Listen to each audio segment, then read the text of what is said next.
So now the whole idea is that we want to construct neural networks that use convolutions. So they need some trainable parameters, which comes from our filters. So we want to learn those filters.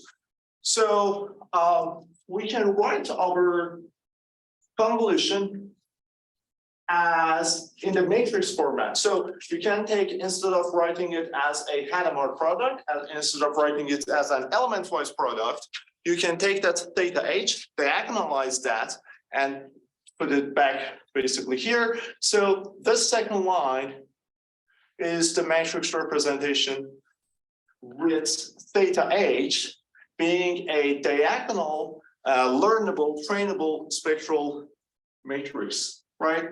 So that's it. All right. Now we call this type of methods spectrum-based methods because they need to know this eigenvectors U in order to define the convolution. Without knowing that this formulation needs U, without having U, we won't be able to essentially train such a model, right? So here, if we define some convolution based off of some neural network based off of this type of convolution, this diag of theta h is gonna basically form itself into the kind of structure of the U and UT, right? But it is not explicitly looking at the, for instance, eigenvalues of the Laplacian. It's just defined on that basically space, and we are taking it back using U.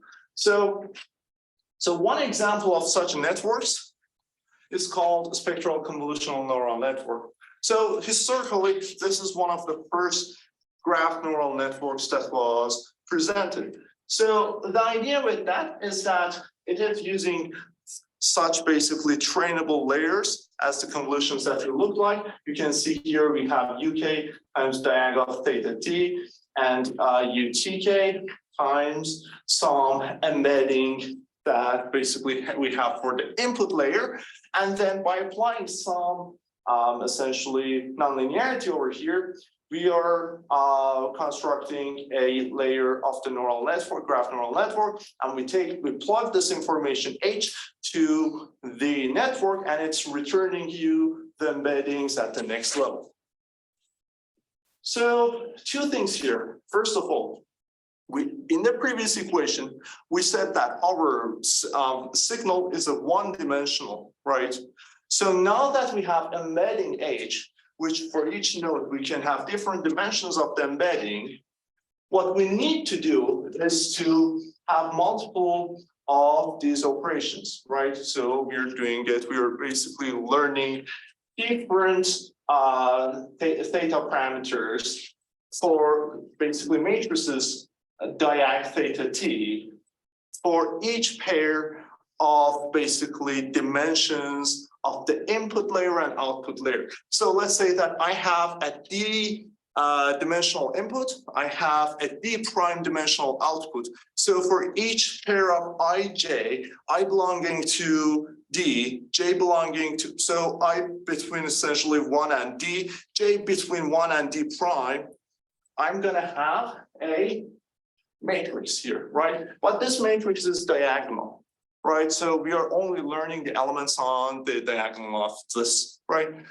And one other thing that we just before going ahead, so it is each basically diag theta ij is a R k by k dimensional trainable diagonal spectral filter. So another thing that we need to note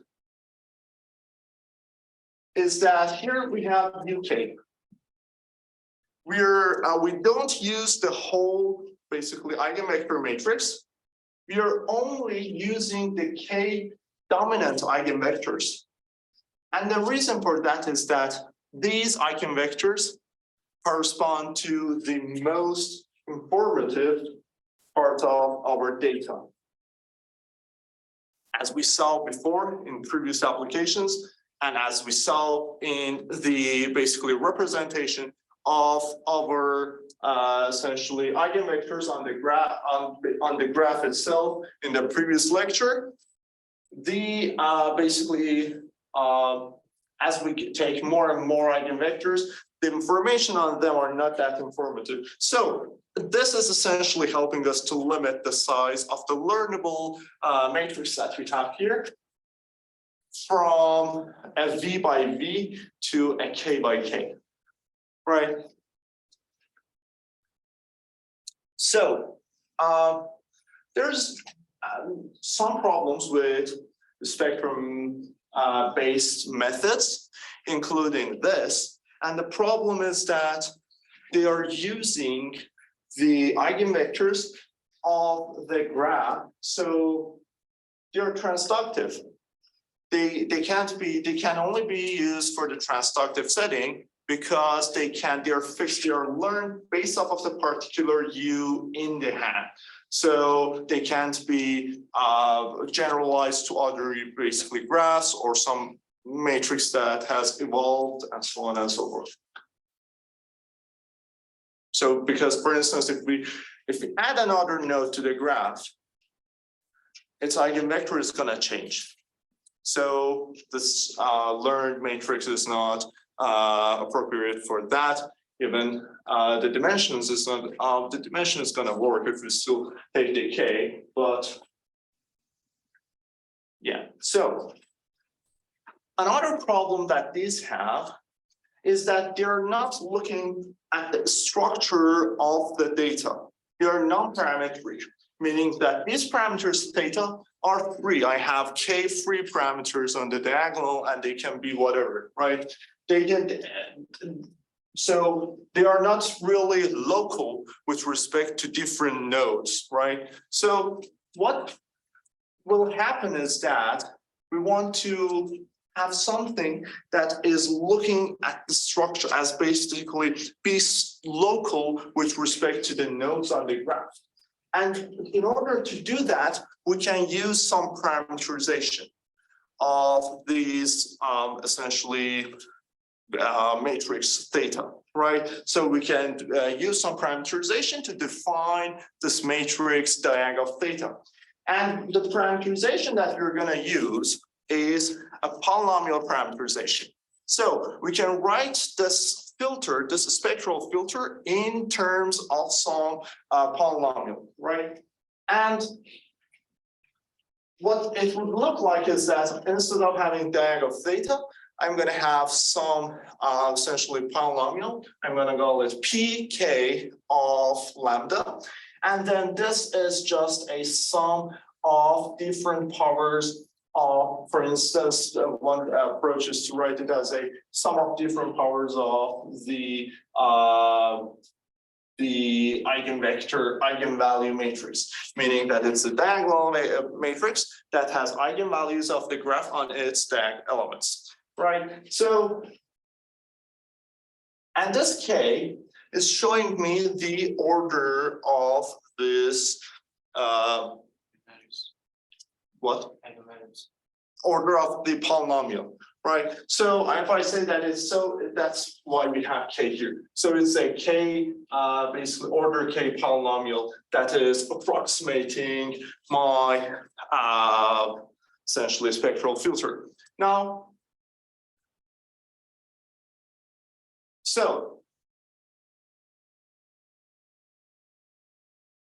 now let's say that now we want to use this type of parameterization. What I can do is that to take this and plug this in instead of the diagonal theta that I have, right? Now, here it's basically I rewrite my convolution in the spectral domain as the thing I missed a U outside of this. So I can write this essentially, or I didn't, I'm sorry, I did not. So what happened was that we just switched the place of the parentheses. So this pk is directly defined in the spectral domain. So this ut is taking f to the spectral domain. This is defined in the spectral domain, and this U is taking everything back to the spatial domain. So now I'm defining essentially convolution. That means that this whole term is filtering F. So this is some filter operator. This is also called a matrix, a convolution matrix. This convolution matrix is like an operator that we apply on some vector F. And that's the main thing that we are basically looking at here. So if when I define my function as a function of the eigenvalues of that graph, I'm essentially looking at I'm giving lambda in, I'm looking at the output. So it is essentially giving me a filter response to different frequencies of the graph. So now, if I write it this way, it still means that I'm using U's for basically constructing my convolution matrix. And using U's means that it's going to be very expensive in many applications because I'm going to do an eigen decomposition. If you have ever done eigen decomposition on Python, you would see that it's, if you have a large matrix, it's going to take a while to do that. It is not a cheap basically operation. So if you have some real world data, for instance, you have data of some social network. The graph is so huge, you won't be able to scale this method to basically that application. So one thing that we want to do is to get rid of these U's over here. So what's the approach that we can take?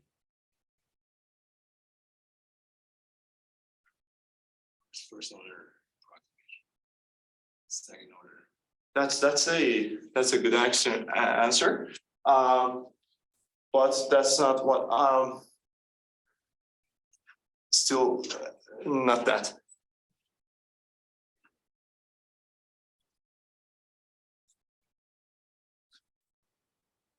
So we don't want the decomposition, eigen decomposition. So without eigen decomposition, what do we have?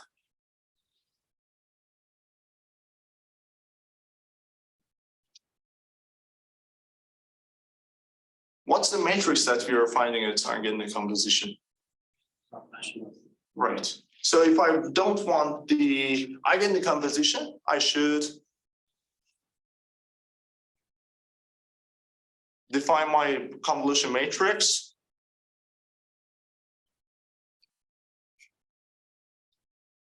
directly based on the Laplacian matrix. So I don't do the decomposition. So what I do is that instead of writing basically this matrix convolution matrix based off of some polynomial of the eigenvalues of the Laplacian and then having multiplying that by the eigenvectors, I define this as a polynomial of the Laplacian directly. So that's the approach that one can take. So, and if I define my operator, so noting that this statement is true, so we can say that basically taking U, which is L, right? This is equal to L. U lambda ut to the k is equal to U lambda k ut. So knowing that, having that in mind, we can see that we can define polynomial functions such that it is basically each term, if we expand this, each term can take U and ut in, and then we can write the whole thing as a polynomial of the Laplacian, right? So that's the key. We should use some basically some polynomial parameterization that basically accepts this, right? Now, if we do that, what we will have is a polynomial with respect to the Laplacian. And if I have a polynomial with respect to that Laplacian, it means that I have different powers of the Laplacian, right? And different powers of the Laplacian mean that for each node, the information are coming from different size neighborhoods of each node, right? Because it's based off of different powers of the Laplacian, right? So we can see that if we write our spectral, essentially convolution matrix based off of this polynomial representation of the Laplacian, we will see that our basically operation is K localized, meaning that it's gathering information from K of neighborhoods of each node. So now this is one thing that we didn't like about the previous approach, because it was just some basically vector theta that we diagonalized it as a matrix, and then it was just non-parametric. They were free parameters, and they could have been. They were trying to form themselves based off of the eigenvectors, but they were not explicitly defined as a function of these, basically the graph itself. So we couldn't really define a localized, basically, we couldn't have a localized interpretation of what that basically particular convolution was doing.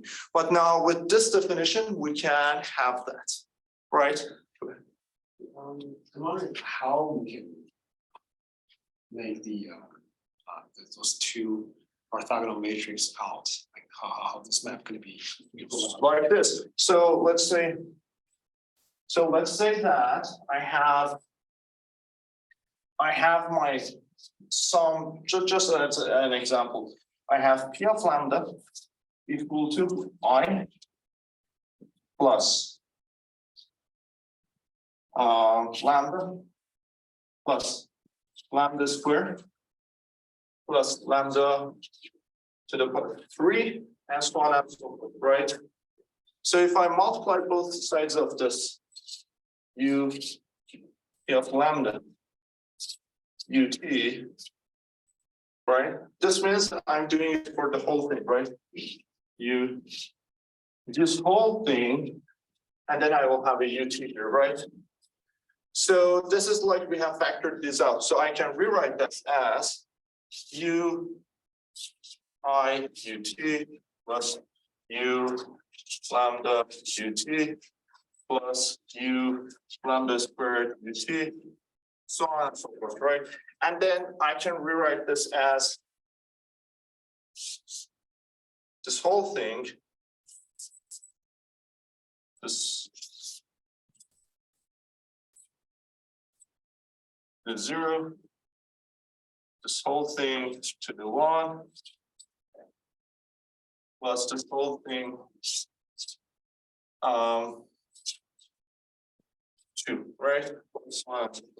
And this is just basically a quadratic representation, representation of the eigen decomposition of the Laplacian. So it is just a Laplacian, right? So I can write this as L to the 0 plus L to the 1 plus L to the 2, right?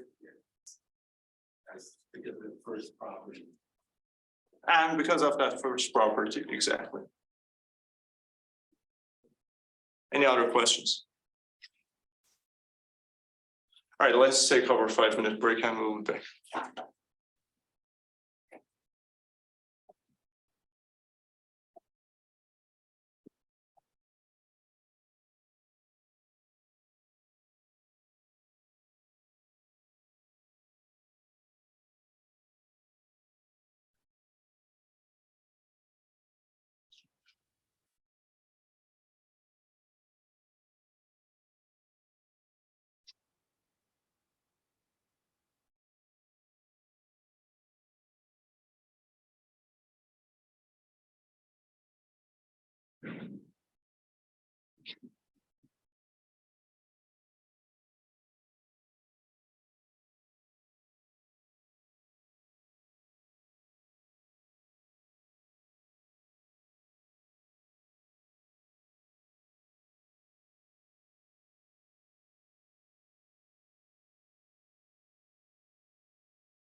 下个问题，下个问题。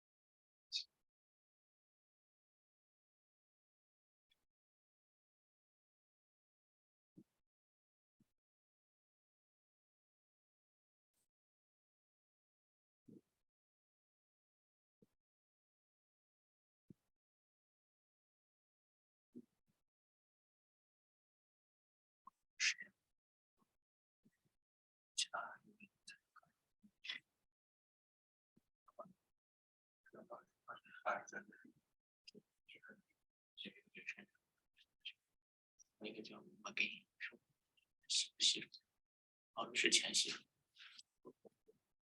但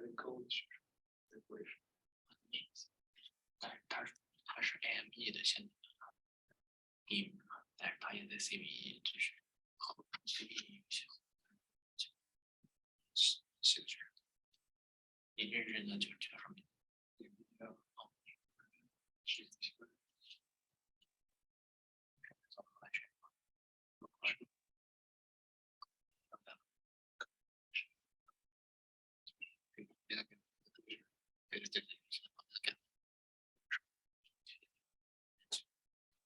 就是biology chemistry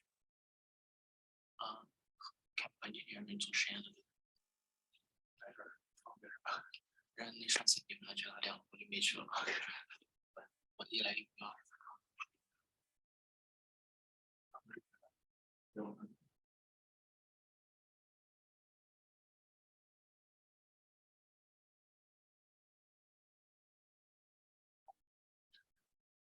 All right, so we looked at why we will end up with localized filters if we define them in such a way that we can essentially define our matrix, convolution matrix as a polynomial of the Laplacian. So in the spectral graph-based neural networks, we are essentially exploiting this spectral convolution in order to define different neural networks. And there are two sets of parameterizations, just to summarize. One is a non-parametric, there are two sets of essentially spectral filters that we can define. One is a non-parametric spectral filter, where we have defined our hyperparameter, our basically trainable parameters here. So it's not based on the structure of the graph per se. The other is some parametric spectral filters, where here, for example, we have parameterized this using a polynomial. So we take these convolutions, we apply some nonlinearity, we stack them, and it's gonna turn into graph neural networks. So now that's what we want to look at. I'm gonna look at a graph neural network called ChebNet. So in this approach, and basically we will see that how this network is utilizing the spectral convolution to define its layers. So in ChebNet, we are using parametric filters, and we are using a Chebyshev polynomial to parameterize our filter, and that's where the name comes from. So I take this L, I define a filter based off of a Chebyshev polynomial of this Laplacian matrix of the graph, right? So what is a Chebyshev polynomial? It is a recursive relation. So for the basically zeroth order, it's equal to 1. For the first order, it is giving you the original data back.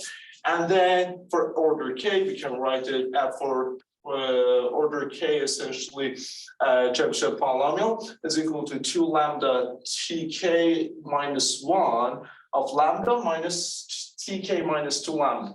So for the first two, we have defined it like this, and it's for each iteration essentially, for each order, it's taking the previous two orders and using them to define the polynomial. Now, this has been used extensively in essentially graph literature, the graph signal processing. They are using that to define different types of wavelets and so on and so forth. So here, what we're doing is that we're just gonna write this lambda, which is our matrix, our diagonal matrix of eigenvalues. We're gonna write that filter as a Chebyshev polynomial of order k. And then if we write that, we will see that it is each basically order has some parameter theta k corresponding to it, which this is gonna be our learnable parameters. So these polynomial coefficients are what we're gonna learn. So now, next thing we do is that we're gonna, since Chebyshev polynomials are giving us orthonormal basis in the interval -1 to 1. We want our data, our inputs to fall into that interval. So if you want your essentially eigenvalues to fall into that interval, what we can do is to use normalized Laplacian matrix. Normalized Laplacian matrix has some bounds. It has basically eigenvalues that fall in the interval 0 to 2. But we want -1 to 1. So what we do is that we multiply, we basically take our maximum lambda, we divide over the interval 0 to lambda max by lambda max. So now it's between 0 to 1. We multiply that to 2, it's gonna be between 0 and 2. And then we deduct 1 from it. So it's gonna fall into this interval -1 to 1. And in the matrix format, you can represent it using this relation. So you just reduct basically a identity matrix from the 2 over lambda max times the matrix diagonal matrix of our eigenvalues. Now, in the next step, we're defining our essentially filter, our basically convolution matrix as pk of L, and then this L is gonna be similarly scaled normalized Laplacian, so that thing for basically the polynomial, basically Chebyshev polynomial, give us the desired properties that we want. So that's the reason for this scaling, right? So now we can take this and we can use this filter in order to define some neural network. And the way to do that is that in the matrix format, we are writing it for each essential. So in the matrix format, what it means is that we don't have f as a one-dimensional signal for all nodes. We have a h, which is d-dimensional for all nodes. And then we are defining then our hyperparameter here, our polynomial coefficient as a matrix, which is going to be a d by d prime, which means that it is going to take the d-dimensional h from input, and it is going to return you a d prime ht plus 1, which is going to be the embedding dimension for the next layer. And then we have multiple case. So we have such a matrix corresponding to each order, right? So we have something like that corresponding to each k. So if we have a basically higher order approximation of our spectral filters using a Chebyshev polynomial, we need to have multiple of these matrices. So and then we include a nonlinear layer. So we apply a nonlinear layer after that. And that's gonna be a layer of this chipnet. So we can stack multiple of these, and that's gonna return us a graph-based neural network. Now,